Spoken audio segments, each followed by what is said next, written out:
Ils sont nombreux à trouver la mort simplement parce qu'ils doivent faire le déplacement pour aller en Europe. On nous a présenté l'Europe comme l'Eldorado. Et sur ce plateau, nous recevons Madame Astrid Mbouy-Chimanga, journaliste à la RTGR. Bonjour. Bonjour, Christian. Astrid, c'est vrai, vous avez décrypté avec nous cette situation des immigrés. On parle des immigrants, d'autres parlent des migrants. Mais l'immigration clandestine qui fait parler d'elle aujourd'hui, avec beaucoup de morts, de noyades chaque semaine, quelle est la responsabilité de l'Afrique dans ces drames? Merci pour la parole. L'Afrique, en ce qui concerne l'immigration clandestine, on peut remonter encore l'histoire pour comprendre que l'Afrique est perdante sur plusieurs facettes. Mais si on peut se focaliser en ce jour, on peut dire que sur le plan de l'économie et du social, l'Afrique devient perdante parce que ces gens qui quittent ces continents quittent parce qu'ils sentent que chez eux, ça ne fait pas beau vivre. Chez eux, c'est pas bon, ils ne sont pas libres de s'exprimer. Chez eux, il y a des pouvoirs de coercition qui sont exercés sur eux par de dictateurs. La vie n'est plus agréable chez eux. Ils veulent aller là où ils vont se sentir à l'aise. Ils veulent aller là où il fera beau vivre. Là, ils vont sentir qu'ils ont un peu une marge de valeur pour s'exprimer. Ils vont à la recherche d'un rêve, des conditions de vie agréables. Alors, le fait que ces gens-là se déplacent, ils quittent l'Afrique pour l'Europe. L'Afrique perd beaucoup de personnes. Ces gens qui partent là sont doués d'intelligence, de vigueur, de capacité, de plusieurs aptitudes qui, si elles étaient, ces personnes-là étaient en Afrique, elles l'auraient mis à contribution pour l'avancement du continent. Mais quand elles vont ailleurs, on peut dire que toute leur potentialité se déplace avec elles. Au-delà de cela, il y a aussi la perte des capitaux. Parce que puisque l'immigration elle est faite de façon clandestine, ces personnes-là qui arrivent en Europe ne s'intègrent pas du coup à la vie telle que présentée à l'Europe. Et il y a d'abord, elles se cachent, elles vivent un peu dans l'ombre pour éviter de se faire arrêter parce qu'ils sont en situation irrégulière. Alors pour qu'elles puissent quand même arriver à subvenir à leurs besoins, c'est encore les familles qui sont restées ici en Afrique qui doivent envoyer de l'argent. Il y a des agences de transfert d'argent. Donc l'argent doit quitter encore l'Afrique au lieu de servir ici dans le continent. L'argent doit quitter l'Afrique pour aller aider ceux qui sont partis. Donc on perd en termes de capitaux, on perd encore de cerveau. Et au-delà de cela, il y a la ressource humaine qui devient réduite de notre côté parce que ceux qui vont, la plupart, ce sont de jeunes de moins de 40 ans qui pensent que allons-y donner notre savoir ailleurs, là où on va se sentir bien.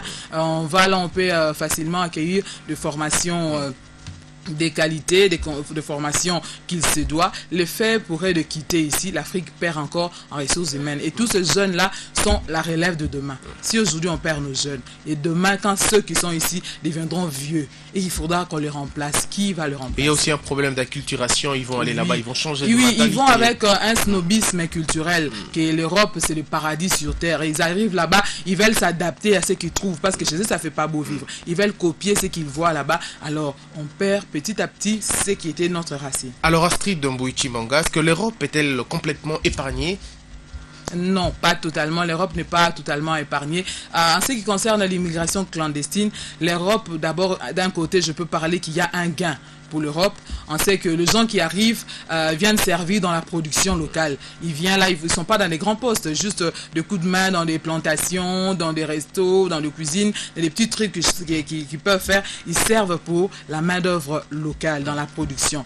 Et c'est aussi une menace pour le continent européen parce qu'ils ne savent pas contrôler l'afflux de cette migration. Les gens viennent beaucoup, ils sont combien qui entrent, dès qu'ils sont sur les territoires, où est-ce qu'ils vont vivre, comment ils sont logés, tout ça, le problème, c'est déjà une menace. Et puis le troisième aspect, c'est que c'est une charge pour l'Europe.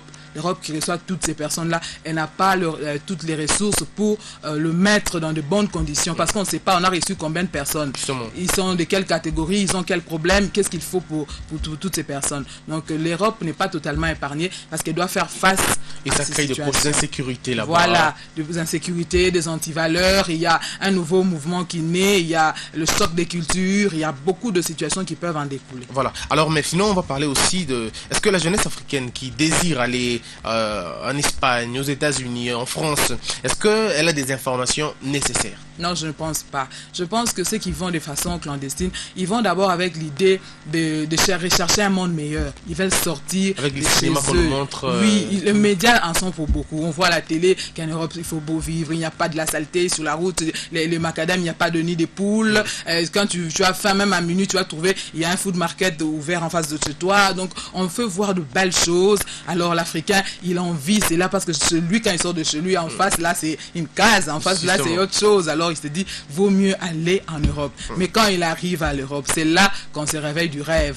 L'aveugle qui rêvait que quand il va ouvrir ses yeux, il verra un monde meilleur. Alors tout change. Est beau. Alors quand il ouvre les yeux, il voit il y a des chômeurs, il y a des sans-abri qu'on appelle les homeless, il y a des gens qui traînent dans la rue, il y a la misère, on souffre comme celui. Alors qu'est-ce qu'il peut faire? Lui, il vient, il n'a pas tous ses papiers, il n'est pas en règle, il tombe dans un endroit où il trouve des gens comme lui qui sont déjà là. Comment il va s'en sortir? Ça me rappelle un gaou en Europe, un gaou, la chanson de Magic System. Alors, Astrid Mbouyi, que faut-il faire peut-être pour terminer cet entretien?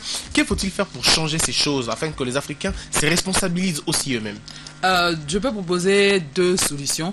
D'abord, la prise de conscience du côté de l'Africain. Que l'Africain comprenne que lui-même est capable de faire de son monde un lieu où il fait beau vivre. Au lieu d'envier le voisin. Si le voisin me montre chez lui, je peux copier. Je prends ce qui est bon et je rejette ce qui est mauvais. Quand je prends ce qui est bon, c'est dans mon intérêt. Je construis chez moi, j'aménage, je construis, j'arrange, je mets la couleur, je mets la peinture, j'arrange mon milieu. L'Africain doit comprendre cela. Un exemple un peu pris à la volette, les Américains. Ils ont été colonisés par les anglo-saxons, ils ont subi plusieurs sévices, de corvées, de situations où, en fin de compte, il y a eu de pères de l'indépendance, il y a eu des gens comme le Thomas Jefferson, Benjamin le Franklin, voilà, toutes ces autres personnes-là qui ont compris que nous sommes capables de faire de notre territoire un lieu enviable, un lieu où il fait beau vivre, où on est libre, où on sort de l'impérialisme. Qu'est-ce qu'ils ont fait? Ils ont combattu et aujourd'hui, nous envions l'Amérique. Alors que nous aussi, nous pouvons faire pareil. Au lieu de fuir la dictature, voilà. au lieu de fuir la tyrannie, battons-nous pour ça. Battons-nous, s'il faut verser les sangs, ok. Battons-nous pour que notre Afrique soit aussi enviable. Notre Afrique soit aussi ces paradis sur terre où on se sent bien.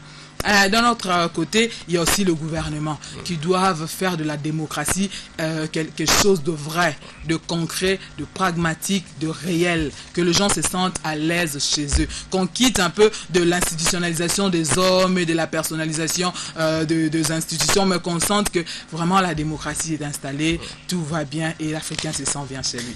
Astrid Mbouyi Manga, c'était un grand plaisir. En tout cas, franchement, si quelqu'un pouvait voyager clandestinement, je crois qu'il vient d'échanger des idées. Ah, évidemment. Merci beaucoup. Alors, nous vous remercions beaucoup. Okay. Mesdames et messieurs, 12-13 s'arrête là. Mais avant de vous quitter, voici les rappels des titres. Les sénateurs examinent le projet de loi portant statut des anciens présidents de la République élus. Ce projet initié par le sénateur Mutinga table sur les avantages et la dignité à réserver aux chefs d'État congolais élus. L'opposition politique réclame une concertation avec la CENI alors que le bureau de réception et de traitement des candidatures sont ouverts tous les jours en prévision des élections provinciales. En qualité de partenaire, l'opposition tient à connaître les contours de l'organisation des provinciales 2015.